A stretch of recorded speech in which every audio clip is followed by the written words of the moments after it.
These are this afternoon's top stories. St. Kitts and Nevis to host a series of high-level regional meetings this week.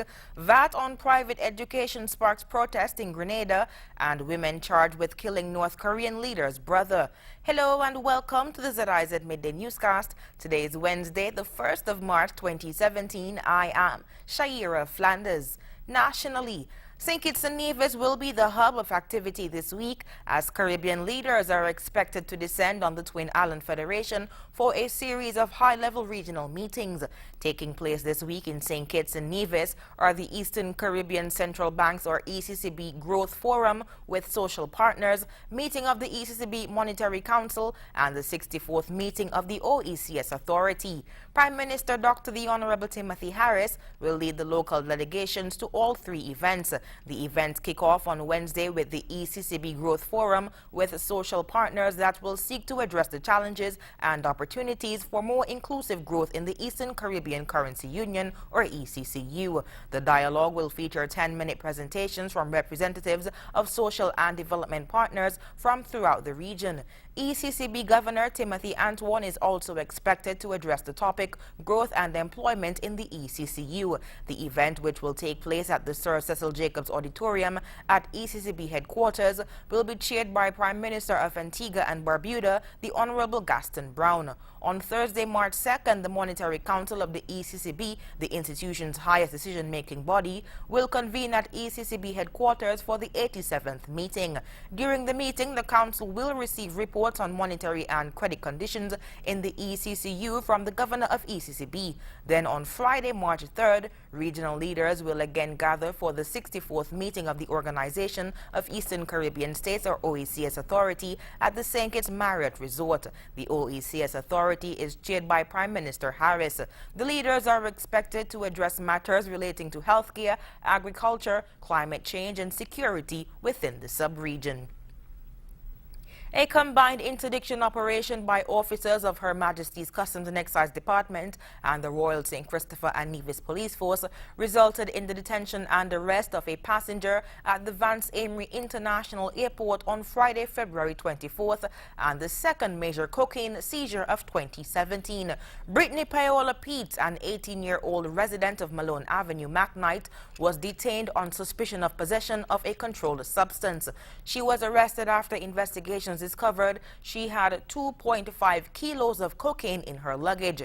Pete has been charged for the offenses of possession of cocaine with intent to supply, and importation of cocaine. According to the police, other charges are likely to be filed by the Customs Service. This interdiction is another success of the collaboration with our partnering agencies. It is this kind of cooperation that will deliver results. I commend both the customs officers and our anti-drug unit, said Assistant Commissioner of Police Terrence James, head of the Operations Directorate. ACP James added, quote, "This is the second such interdiction in just over a month. I say well done. Continue to be vigilant." The Nevis Housing and Land Development Corporation's Cedar View Housing Development at Maddens will add 30 homes to the housing market on the Nevis. At a groundbreaking ceremony on February 24th to signal the start of construction, Honorable Alexis Jeffers, Minister of Housing and Lands on Nevis and Chairman of the corporation's Board of Directors, wished the project well and congratulated prospective homeowners. He said the $8.4 million project, funded by a $10 million loan from the St. Christopher and Nevis Social Security Board, will also provide for an additional 20 houses to be constructed on private lands. He used the opportunity to pay homage to the minister responsible for Social Security, Honorable Vance Amory, for his efforts in making the loan possible for the corporation. Mr. Jeffers also thanked the Social Security Board for its assistance and said it continues to play a vital role in the provision of loan funding for housing development on Nevis. The Minister of Housing and Lands said the project will generate economic activity for contractors, their workers, and the various subcontractors who would be employed there. The housing development is 5.93 acres and consists of 31 lots, including a common area. The lot sizes range from 5,000 to 6,226 square feet. The area offers views of the Atlantic Ocean with Nevis Peak in the backdrop. Moving on to news on the regional scene, a protest was mounted today in front of the Guyana Revenue Authority calling for the complete removal of VAT from private education. We hear more from Royden James. The Guyana Revenue Authority GRA was the center of attention at noon on Tuesday when a group of persons led by businessman Roshan Khan protested against VAT on private education. The protest came on the heels of an intended announcement by President Granger to remove VAT on private education. When the announcement comes, I will salute him and I will say appreciated, but I'm going to say that I'm not going to say thank you. I respect officials of authority, but I'm not going to say thank you because he didn't do that out of the kindness of his heart.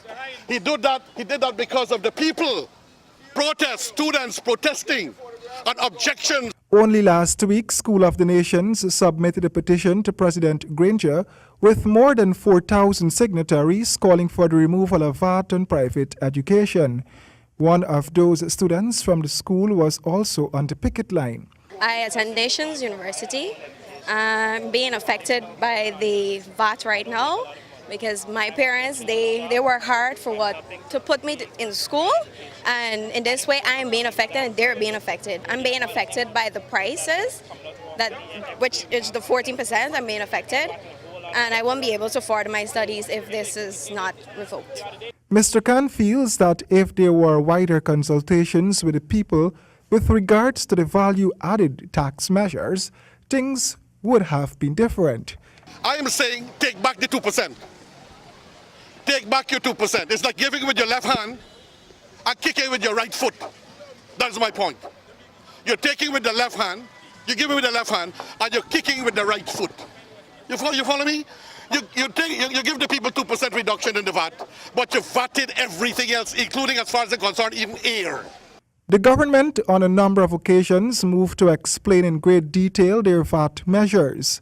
While the government has reduced VAT from 16% to 14%, the tax was added on a number of other items, including water. When the 16% VAT was first introduced under the presidency of Mr. Jagdeo, he came under fire from the then opposition party. The opposition had said then that 16% was too high. Only recently, President Granger told Nightly News on his public interest program that his administration will be reducing the VAT over the next few years until it reaches a standard which will be to the comfort of all Guyanese people. Royden James, HGP Nightly News. In St. Lucia, the president of the Craft and Dry Goods Vendors Association has responded to claims that the vendors are illegally sourcing electricity, saying the accusations are unfounded and untrue. Castries Mayor Peterson Francis has fired back, stating that action will be taken without fear or favor for those found culpable. Here's more. The Vendors Association has denied claims that vendors are sourcing electricity illegally. On Monday, Castries Mayor Peterson Francis issued a warning to vendors and tenants of the CCC over the alleged illegal connections, advising that they discontinue the practice. But the president of the association, Peter Ras Ipa Isaac, has described the statements as dangerous and irresponsible. Furthermore, he will not instruct vendors to heed the mayor's warnings. So if your people are doing illegal connections and have illegal outlets in the booth, then he could talk about that. But without the evidence to show that people are doing that, then what he's doing is irresponsible and dangerous statement, especially carte blanchely trying to say that vendors at the vendors arcade are still in electricity. I find this statement very, well, I wouldn't say ridiculous, but it's very irresponsible. And the other thing I need to say about that, the mayor is asking me to ask vendors to cease or do anything of that sort. I will not do no such thing. Isaac is adamant that vendors in the arcade are not tapping electricity illegally. He argues that if a vending booth has an electric outlet, it is up to the council to ensure payment and compliance. No vendor in here has any illegal connections or any outlet that they put there by themselves. All the outlets that was put there by the Castries Constituency Council and authorizing situation dealing with or people or group or organization dealing with electricity. So therefore then, any electricity that is within someone's booth or any outlet that is there, if that person is using that outlet, then what council has to do is to make the investigation. If the person is getting electricity and is not paying for it, then they need to cut the persons off. But you don't go around in the radio and calling people thief and say that they're stealing current. Meanwhile, Castries mayor has revealed that the council is currently investigating the matter and action will soon follow. We have to pay the St. Lucia electricity services for the electricity. But after we have a problem of people not paying their rent, then they actually, well, how do I call it, stealing electricity. I mean, we told them, we quoted the section of the act. We did call in Lucilec to come in and investigate the matter, but they have said to us that since that is not directly from the pool, or how we put it, that they cannot do anything about it. But we are now investigating the matter. We are very close to taking action, and that we will do without no fear or favor. Francis and the Vendors Association president have butted heads on numerous occasions since his appointment as mayor in 2016. The president of the Craft and Dry Good Vendors Association continues to call on the mayor to hold consultations and dialogue with the vendors. Joachim Duplessis, HTS News Force. Moving on to news on the international scene, prosecutors in Malaysia have charged 2 female suspects with the murder of Kim Jong-nam, the half-brother of North Korean leader Kim Jong-un. The women have been accused of poisoning him with VX nerve agent. The Indonesian and Vietnamese nationals say they believed they were involved in a prank. Al Jazeera's Florence Louis reports from Sepang. They were brought to court in a police convoy accompanied by a team of Special Forces officers. Duan Thi Huong, a Vietnamese woman, and Siti Aisyah, an Indonesian mother of 1, have been charged with the murder of Kim Chol. That's the name on Kim Jong-nam's passport. She was perfectly all right and she was calm. Of course, she definitely will be stressed because she's facing a death penalty. The 2 women are alleged to have smeared VX nerve agent, a banned chemical weapon, on Kim's face. The act was captured by CCTV, and the footage was obtained by Japanese broadcaster Fuji TV. The women have told diplomats from their respective embassies that they thought they were taking part in a TV prank show.